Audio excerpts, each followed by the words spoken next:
So this is video 3 of 5, and if you remember where we left off on the story, the mouse had just told his tale. Everybody had wandered off, and he got upset and he wandered off too, leaving Alice by herself. So Alice started to cry, and then she heard the patter of little feet, and she thought that the mouse was coming back, and she hoped he was, that he would finish his tale.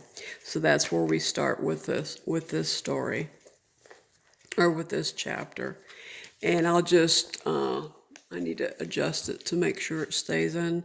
So this was a tag. That's pretty self-explanatory that I made for him. And this chapter is called The Rabbit Sends in a Little Bill. It was the white rabbit, trotting slowly back again and looking anxiously about as it went, as if it had lost something, and she heard it muttering to itself, the Duchess, oh my dear paws, oh my fur and whiskers. She'll get me executed as sure as ferrets are ferrets. Where can I have dropped them, I wonder? Alice guessed in a moment that it was looking for the fan and the pair of white kid gloves, and she very good-naturedly began hunting about for them. But they were nowhere to be seen. Everything seemed to have changed since her swim in the pool, and the great hall with the glass table and the little door had vanished completely.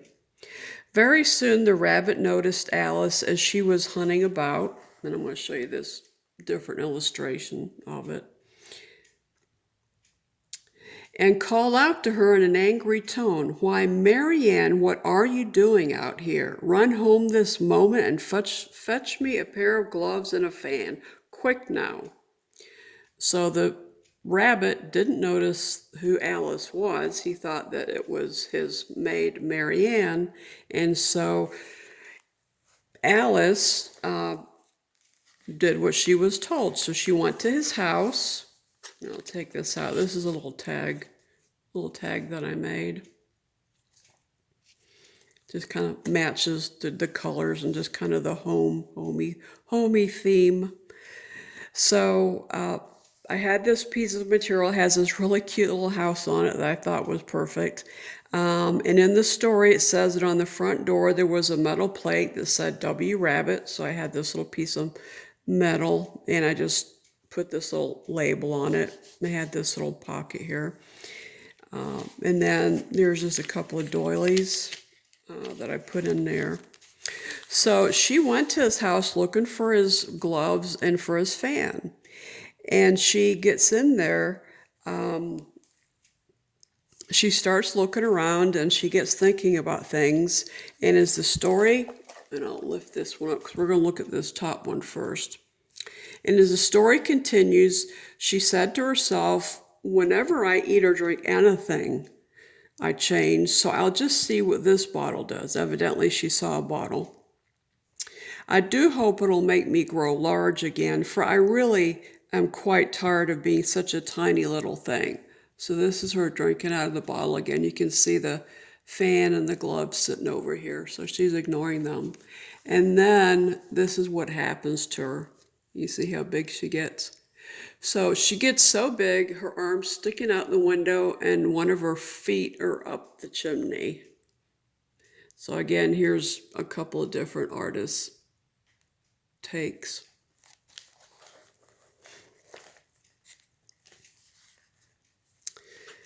So we'll get to this in a minute because I need to read another little section. This is just a card that I put together. Just showed her being really big. This was a stamp with just a big hand.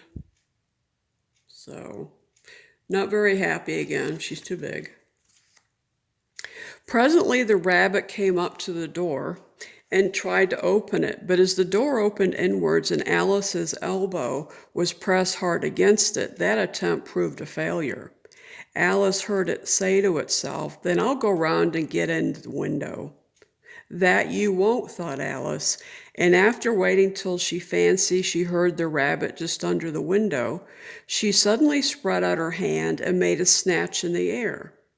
She did not get hold of anything, but she heard a little shriek and a fall and a crash of broken glass, from which she concluded that it was just possible it had fallen into a cucumber frame or something of the sort.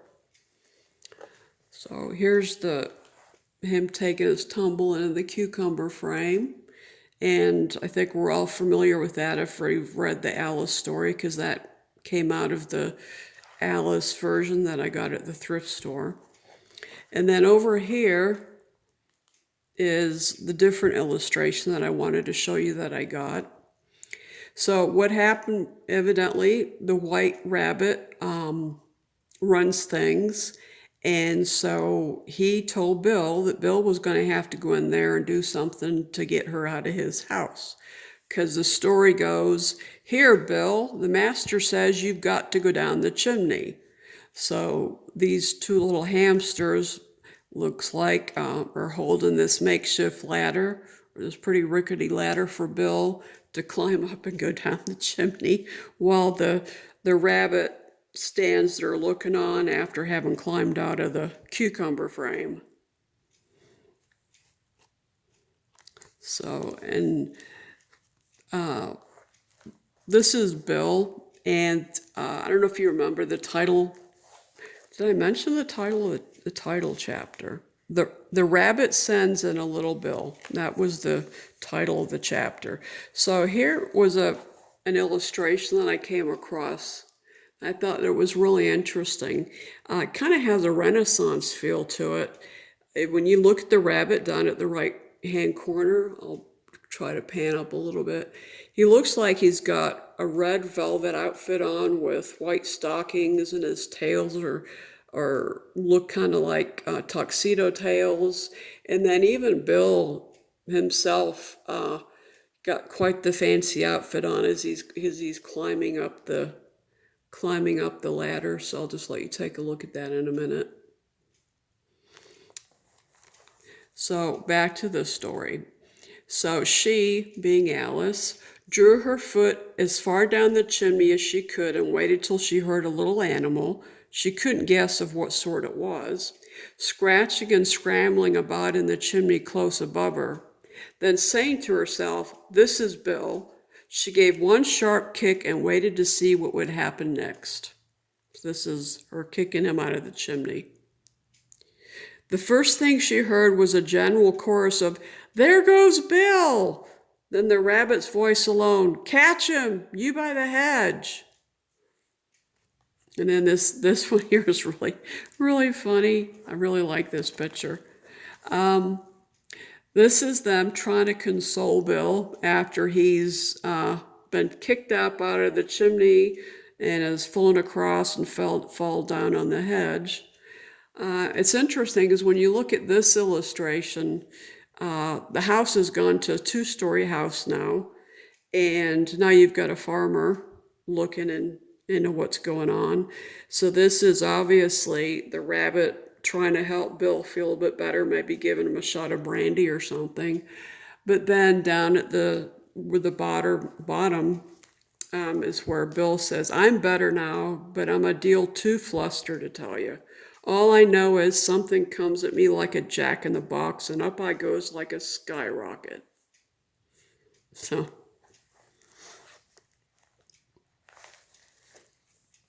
this is just another card out of the deck that just shows what Bill had said about his flying adventure. And we'll get to this in a minute. No, let's talk about it now. This is another rendition of the house. This is the one that, if I remember right, the lady that collects the Alice stories, she picked this version up in South Africa. So you can see there's a different take on it. There's the hand with the cucumber frame. There's Bill standing leaning up against a shovel with the ladder at the side of the house. So After a minute, I'll just let you look at that as I read the story. After a minute or two, they began moving about again, and Alice heard the rabbit say, a barrowful will do to begin with." A barrow full of what? Thought Alice. But she had not long to doubt, for the next moment a shower of little pebbles came rattling in at the window, and some of them hit her in the face.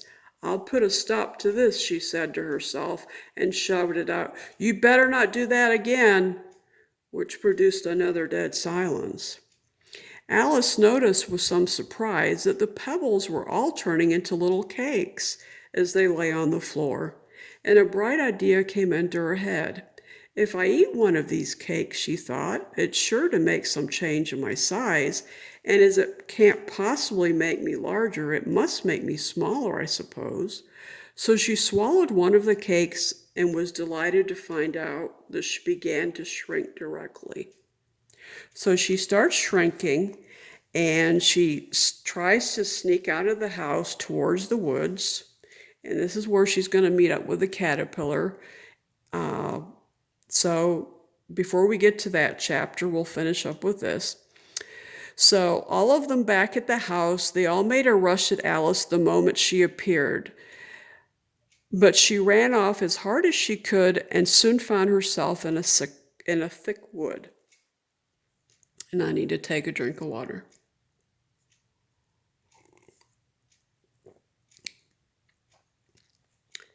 So this is getting into the next chapter called Advice from a Caterpillar. So as she's in the woods, she sees this mushroom and she sees this caterpillar sitting up on it. And as the story continues, she stretched herself up on tiptoe and peeped over the edge of the mushroom, and her eyes immediately met those of a large blue caterpillar that was sitting on the top, with its arms folded, quietly smoking a long hookah, and taking not the smallest notice of her or anything else. "Who are you?" said the caterpillar. This was not an encouraging opening for a conversation. Alice replied rather shyly, I hardly know, sir, just at present. At least I know who I was when I got up this morning, but I think I must have been changed several times since then." So let me show you this illustration. This was kind of funny. It almost looks she's got high heels on, but it could be that she's just kind of tiptoeing up. And then here is an illustration. These are a couple little things. This is just a little envelope. It's got just a little card that comes out, and I just put the word Alice on it. It's a cute little envelope. And then there's this old playing card with a hook on it. The clip stuck to it. And yeah, somehow I got this from England. I think I must have got it through Etsy when I was getting some stuff. And then just a ticket. And I think you'll notice that that's one of the most common pictures of the caterpillar on top of the mushroom. So I'm going to hold this up so you can see it. So this is a different illustration. And you can see Alice isn't in the picture at all. The main emphasis seems to be this grand mushroom and this really long hookah pipe. But Alice isn't anywhere in the picture, which I thought was interesting. So that's another take on it. And then here's a couple more takes you might find interesting. This one, I believe, is probably done by the gentleman or the lady. You can find out by looking in the comments section on the first video. This looks like the same illustrator that did the one earlier where it had the rabbit in the real fancy red outfit and also Bill going up the ladder in the fancy outfit, because as you can see Alice here, she looks like she's got a fancy red dress on with a red belt and some red shoes. So that's kind of got a different feel to it too. And then this one has definitely got a different feel. Look at this one. This one I think is my favorite. This portrays the caterpillar as more the intellectual type. He's leaning against a big book. He's got a bow tie on. He's got a mushroom, or not a mushroom, but he's got a mustache, pair of reading spectacles on. He's just sitting there, not really puffing on his hookah, but looks more like he just maybe got done reading part of his book. And then there's another type of Alice. We're back to one with long blonde hair. And then this is the signature center. We haven't come across the cat yet, so we're not going to talk about the cat yet.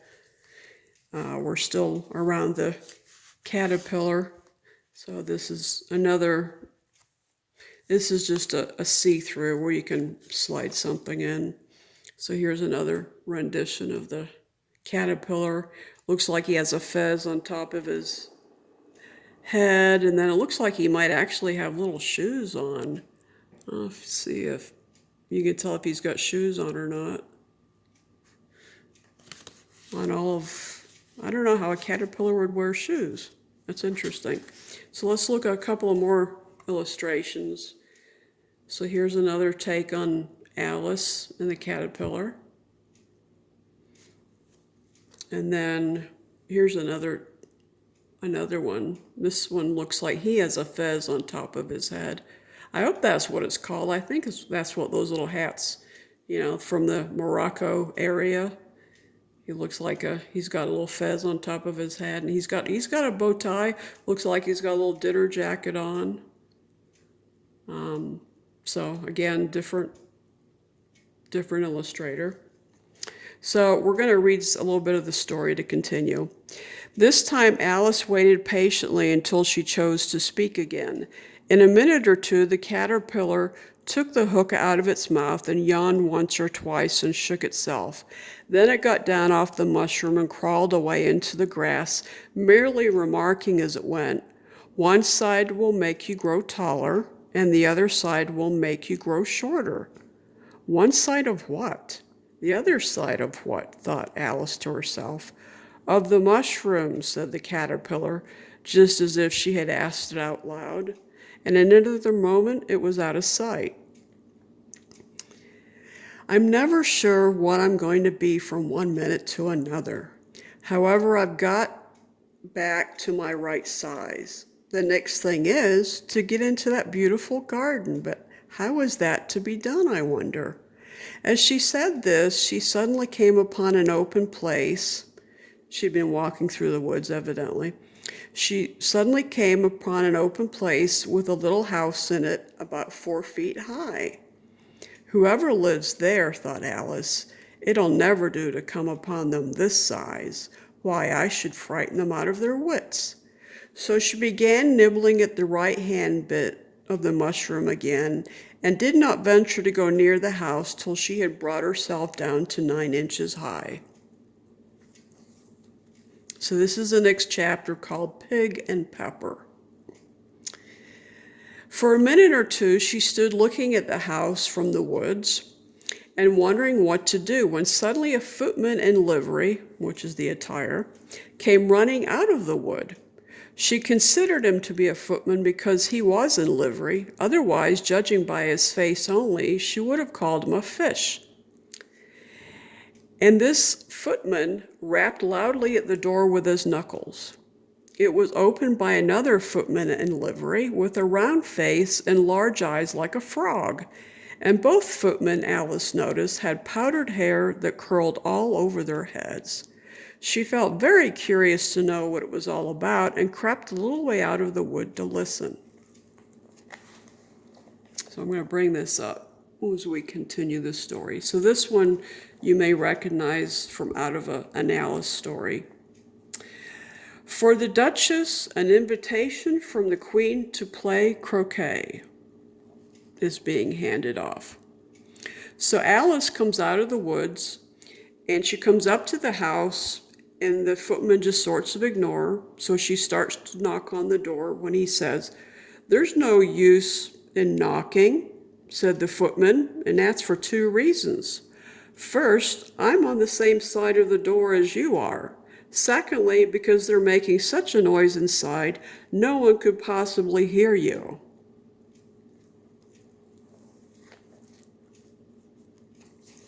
So Alice goes inside, and as the story continues, the door led right into a large kitchen, which was full of smoke from one end to the other.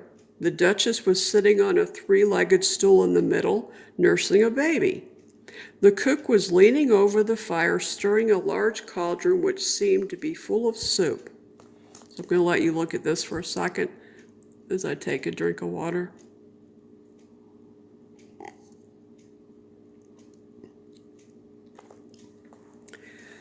So as Alice is listening to the Duchess, it seemed like she was singing sort of a lullaby.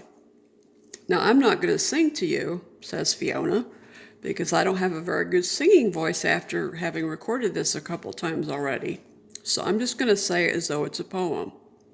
So this is what the Duchess was singing to the baby. "Speak roughly to your little boy and beat him when he sneezes. He only does it to annoy, because he knows it teases. I speak severely to my boy. I beat him when he sneezes, for he can thoroughly enjoy the pepper when he pleases." So this was alluding to the fact that the cook here uses way too much pepper in her soup. Now this looks like it's written in French, and I believe this did come from Laura, so I'll just show you. This is just a different illustration. And then here we go over to another illustration of the events that are happening in the kitchen. And this is where we see the Cheshire Cat. "Please, would you tell me," said Alice, a little timidly, for she was not quite sure whether it was good manners for her to speak first, "why your cat grins like that?" "It's a Cheshire Cat," said the Duchess. "That's why." So here we see the Cheshire Cat for the first time. Drawn this way anyhow.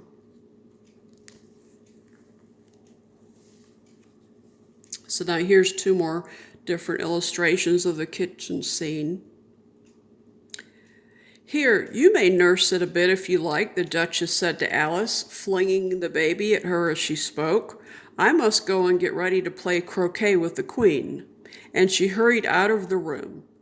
The cook threw a frying pan after her as she went out, but it just missed her. And then a different illustrator showing, this is the scene where by this time Alice, and you can see how there's two different takes on Alice. Alice was getting very worried about the baby being in that kind of environment and being treated like that. And she says, down here it says, "If I don't take this child away with me," thought Alice, "they're sure to kill it in a day or two." So she takes the baby and she starts to leave, but as she's leaving the house with the baby, something starts to go odd, and she starts to think, what's going on with this baby?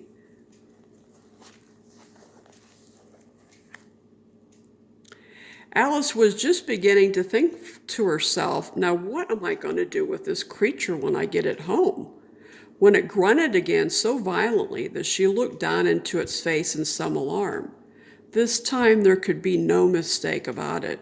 It was neither more nor less than a pig, and she felt that it would be quite absurd for her to carry it any further.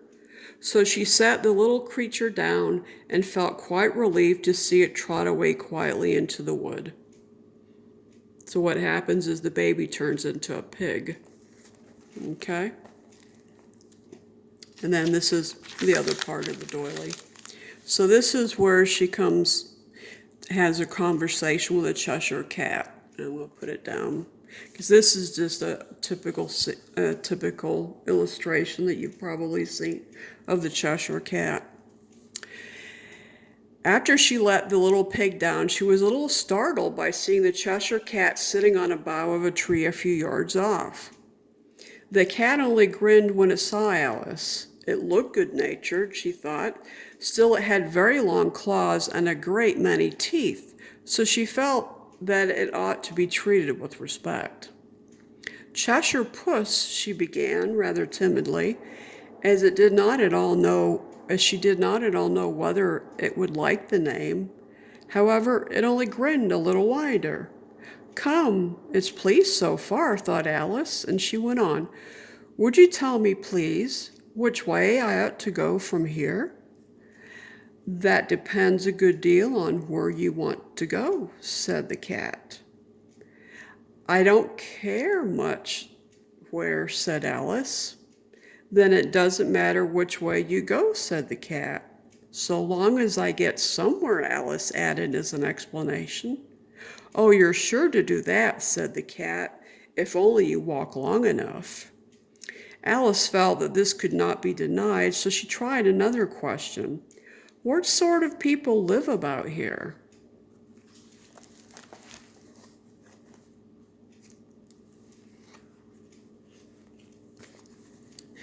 And these are a couple of little tucks that I did.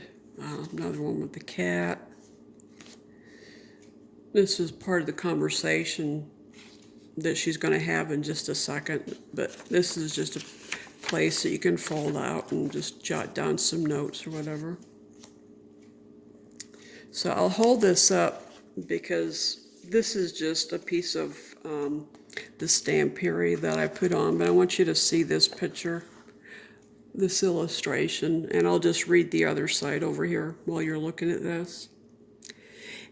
Well, in that direction, the cat said, waving its right paw, lives a hatter, and in that direction, waving the other paw, lives a March hare. Visit either you like, they're both mad. But I don't want to go among mad people, Alice remarked. Oh, you can't help that, said the cat. We're all mad here. I'm mad, you're mad. And so this comes to the end of the chapter. And then here's the last illustration I have for you in this journal. Here's a different. And I believe this is the same illustrator. If you think back to where you saw this black and white cat in the kitchen, I believe it's the same illustrator. So that's the end. This is just a tuck spot here, and it has just a few cards held together by a brad. Then playing card with another concept of what the cat looks like, and then this is a preview of the queen that's yet to come.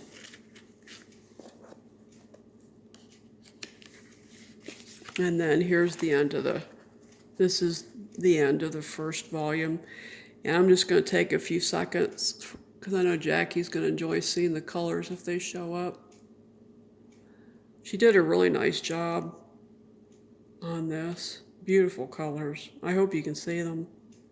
So that's it until we come to video 4 of 5.